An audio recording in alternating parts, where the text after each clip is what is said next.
बिस्मिल्लाहिर्रहमानिर्रहीम, अस्सलाम वालेकुम नाज़रीन, मैं हूँ एमएसजे और मेरे साथ मौजूद हैं हमारे ऑनरेबल गेस्ट, हमारे पड़ोसी देश जो है इंडिया से पांड्या जी है। पांड्या जी कैसे हैं आप, ठीक हैं? नमस्कार, बहुत बढ़िया, मैं बहुत बढ़िया, धन्यवाद। सर बताएं, पहले ग्रहण लगने जा रहा है, कौन सा ग्रहण है और कब लगेगा और इसके क्या असरात होंगे दुनिया पे और आसपास के पड़ोसी मुल्कों पे? जी, पहला ग्रहण तो ये चंद्रमा का ग्रहण लग रहा है 25 तारीख को, ठीक है? वैसे तो देखा जाए तो चंद्र ग्रहण का असर भारत, पाकिस्तान या एशिया के देशों में ज़्यादा पड़ने वाला नहीं है क्योंकि ये यहाँ पे नहीं दिखेगा। और जो पश्चिमी देशों में इसका इफ़ेक्ट देखने को मिलेगा क्योंकि चंद्रमा जो है मन का संबोधन करता है, तो मन के हिसाब से देखा जाएगा कि वहाँ के लोगों में गुस्सा बढ़ेगा, वहाँ के लोगों में पश्चिमी देशों में तनाव बढ़ेगा, वहाँ की आर्थिक स्थिति में उठा-पटक आ सकती है और लोगों का धर्म के प्रति जो है झुकाव ज़्यादा बढ़ने वाला है, आने वाले इस साल में। सर चंद्रमा ग्रहण हो गया, उसके बाद साल का दूसरा ग्रहण भी लगेगा, सूरज ग्रहण। वो कब है हाँ, और उसके असरात किस तरह देखते हैं? देखिए सूर्य ग्रहण 15 दिन बाद चंद्र ग्रहण के लगेगा, वो भी भारत या एशिया में नहीं लगने वाला। तो सूर्य ग्रहण पिता का संबोधित करता है सूर्य, तो देशों के बड़े नेताओं का जो आपसी संबंध है या इलेक्शन वाले देशों में उठा-पटक या लोगों में झगड़ा-झंझट होने के चांसेस बढ़ रहे हैं। तो गृह युद्ध जैसी स्थितियाँ कई देशों में पैदा हो सकती हैं या क्या कहते हैं, धार्मिक तनाव पैदा हो सकते हैं। लोग रोड पे उतरेंगे, अपना विरोध प्रकट करेंगे किसी भी बात को लेकर के, इस तरह की चीज़ें बढ़ेंगी। और पश्चिमी देशों में ख़ास तौर से कुछ देशों में ठंड के प्रकोप की वजह से पानी की कमियाँ भी होने की संभावना बनती है। या यूँ कह लीजिए कि इस साल या तो बारिश बहुत ज़्यादा होगी या बहुत कम होने के चांसेस हैं। सर मतलब कि आप बारिश बहुत ज़्यादा होगी या बहुत कम होगी, मतलब पानी इस साल भी हमें लगता है जान नहीं छोड़ेगा, बहुत से देशों नहीं, की। इस साल भी नहीं छूटेगा। इस साल कुछ ज़्यादा ही प्रकोप बढ़ने का है, या तो बहुत ही ज़्यादा हो जाएगी या बहुत कम होने के चांसेस हैं। जैसे अभी तक तो इस साल बारिश हुई नहीं है, यहाँ बात करें तो बहुत कम बारिश हुई है और आने वाले टाइम में भी ऐसे ही चांसेस दिख रहे हैं क्योंकि बारिश आएगी भी, बादल आएँगे भी तो तूफ़ान की वजह से या तेज़ हवाओं की वजह से वो बादल उड़ जाएँगे, उनके बरसने के चांसेस कम रहेंगे मई-जून तक तो कम से कम। सर आपने कहा सूरज ग्रहण के असरात उन देशों में होंगे जो जहाँ इलेक्शन होने वाले हैं, अमेरिका में भी इलेक्शन होने वाले हैं, तो किस तरह थोड़ा-सा देखते हैं अमेरिका के इलेक्शन को और लोगों के रिएक्शन को? अमेरिकन इलेक्शन इस बार एक तरफ़ा नहीं होंगे, काफ़ी बाइडेन को भी काफ़ी जद्दोजहद करनी पड़ेगी जीतने के लिए, शायद वो लड़े ही ना, ऐसा भी हो सकता है।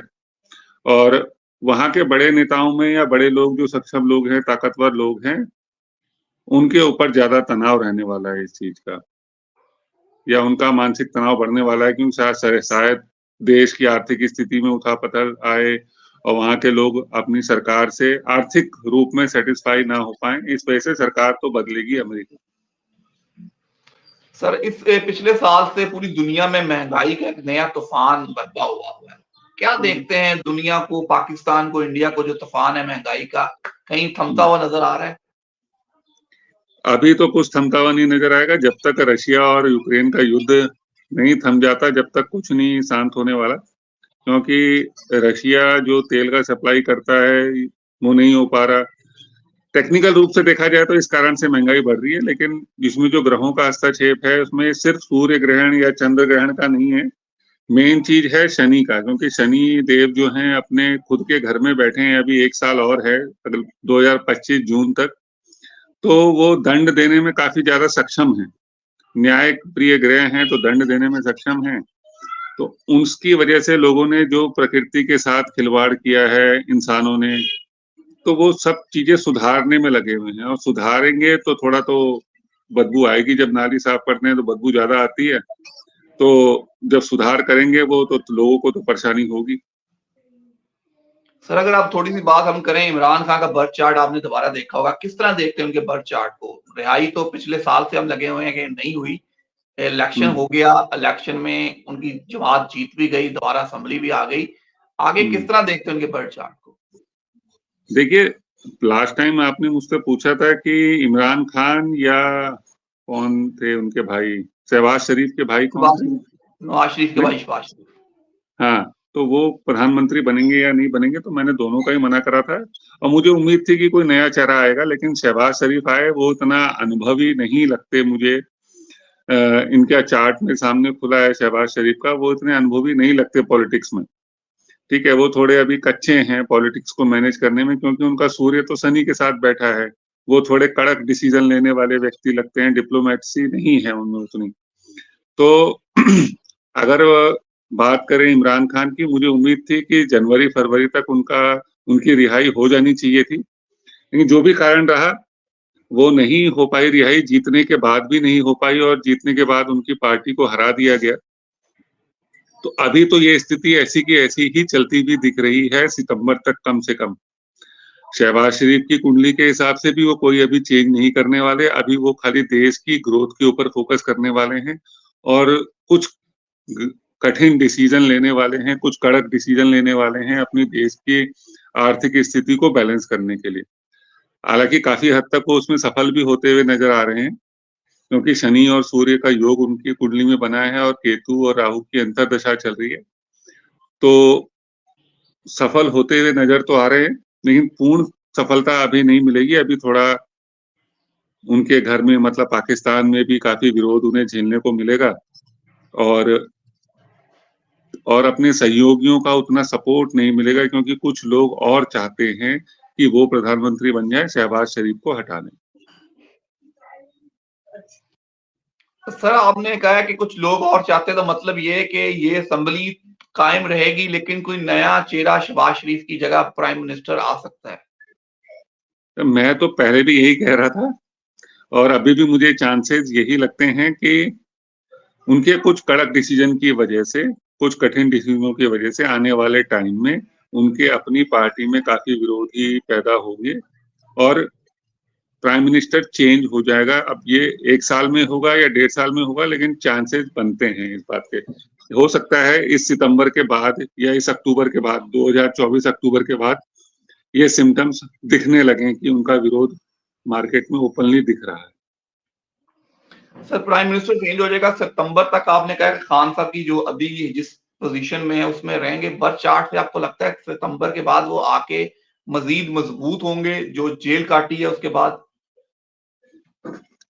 देखिए, सितंबर तक उनका जो है ना शनि की महादशा चालू हो जाएगी और जैसा मैंने आपको मेरा अंदाजा यही है, जितना ज्योतिष को मैं जानता हूँ और जितना ग्रहों की परिस्थितियों को मैं समझ पाता हूँ, वो उनका दोबारा प्रधानमंत्री बनने के चांसेस मुझे नहीं लगते, ठीक है? और वो मजबूत तो ज़रूर होंगे, लेकिन दोबारा प्रधानमंत्री तो नहीं बन पाएँगे। हाँ, पाकिस्तान में रह कर के दोबारा फाइट करेंगे या दोबारा से इलेक्शन लड़ते रहेंगे या पॉलिटिक्स में इन्वॉल्व रहेंगे, ये हो सकता है, लेकिन प्रधानमंत्री बनने के चांसेस मुझे नहीं लगते। सर, आपने कहा कि आपको उनके दोबारा वज़ीर-ए-आज़म बनने के चांसेस नहीं लगते। नवाज़ शरीफ वज़ीर-ए-आज़म नहीं बने, क्या लगता है पाकिस्तान में रहेंगे कि बाहर चले जाएँगे? क्या खान साहब आपको लगता है पाकिस्तान छोड़ के बाहर चले जाएँगे? खान साहब से आपका मतलब इमरान खान? जी, जी। जी। मैंने कहा ना इमरान खान नहीं जाएँगे बाहर, वो यहीं पे रह कर के आने वाले टाइम पे भी इलेक्शन में इन्वॉल्व रहेंगे और फाइट करते रहेंगे जनता के लिए, लेकिन दोबारा से सत्ता में बैठना, प्रधानमंत्री के रूप में सत्ता में बैठना उनके लिए संभव नहीं दिख रहा। चाहे कोई और उनकी पार्टी का बन के बैठे, वो उसके सपोर्ट में रहें, ऐसा हो सकता है। ऐसा हो सकता है, पॉसिबल है। और मैं शहबाज शरीफ के भाई नवाज़ शरीफ जो 3 दफ़ा वज़ीर-ए-आज़म बने, चौथी दफ़ा उनका ख्वाब था, पूरा नहीं हुआ। उनको किस हुँ। तरह देखते हैं? बाहर चले जाएँगे, लंदन में बाकी ज़िंदगी गुज़ारेंगे? देखिए, अभी तो जाते हुए नहीं दिख रहे, अभी तो पाकिस्तान में ही है ना वो। जी, जी, अभी पाकिस्तान में ही है। अभी जब तक शहबाज शरीफ प्रधानमंत्री हैं, जब तक तो वापिस जाते हुए नहीं दिख रहे, क्योंकि शहबाज शरीफ की कुंडली में उनके बड़े भाई का सहयोग काफ़ी अनिवार्य है, क्योंकि शहबाज शरीफ खुद पॉलिटिकल आदमी इतने नहीं हैं। उनको जो भी सपोर्ट दिया जा रहा है, नवाज़ शरीफ की तरफ से दिया जा रहा है, उनके कहने के अनुसार ही वो कार्य कर रहे हैं और डिसीज़न लेंगे आगे। तो अभी तो जाते हुए नहीं दिख रहे हैं, लेकिन हो सकता है बाद में चले जाएँ। सर, इस बहुत शुक्रिया, सरकार में थैंक यू। शहबाज शरीफ के हटने के बाद। जी, जी, sir, thank you so much. End पे कोई मैसेज हो तो ज़रूर शेयर कीजिएगा।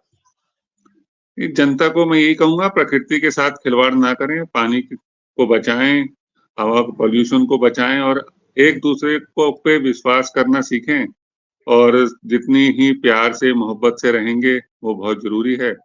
और इस समय यहाँ आप लोगों का रमज़ान चल रहा है और ईद आ रही है, आप लोगों को उस चीज़ की बहुत-बहुत बधाई। इतना ही कह सकता हूँ मैं अपनी तरफ से। Sir thank you so much. मुझे और पांडे जी को दीजिए इजाज़त। अल्लाह हाफ़िज़।